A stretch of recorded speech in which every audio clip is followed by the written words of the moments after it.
quelque chose. Mais on va essayer tout de suite d'apprendre comment on peut gérer les images qui viennent en slide et puis les textes que tu peux voir dessus.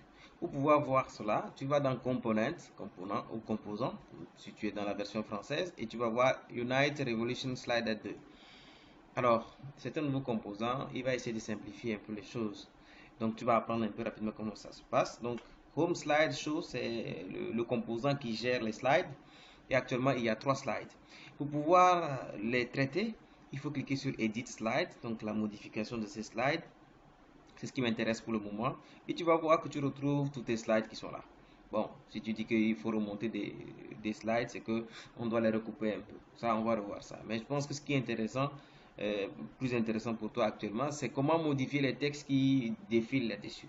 Donc, tu cliques sur un slide si tu veux le modifier. Donc, tu viens ici, donc Edit Slide. Et puis, tu vas avoir des champs, un détail. Au niveau de ces détails, tu peux aller un peu, ce qui m'intéresse beaucoup plus, c'est au niveau de l'image, pour aller plus vite. Donc là où tu vois par exemple Features, tu cliques là-dessus. Une fois que tu as cliqué sur ce texte, tu descends en bas et tu vas voir le champ qui est en train de le gérer. Tu as déjà fait du HTML, donc tu sais que si tu veux changer Feature, tu le changes. Et puis ainsi de suite, les éléments qui sont là. Alors, si ça te plaît de la manière dont c'est disposé, tu gardes le contenu et tout le reste, mais tu changes seulement le texte.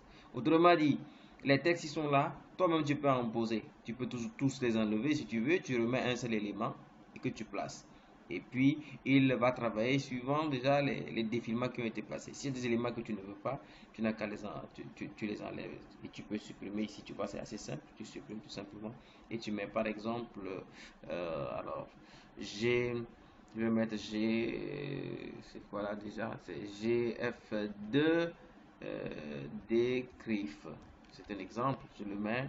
Et puis une fois que j'ai fini de le faire, bon, je vais enregistrer mon élément. Alors pour enregistrer, alors tu peux le faire de plusieurs manières. Je pense que alors c'est ici on a fait le insert.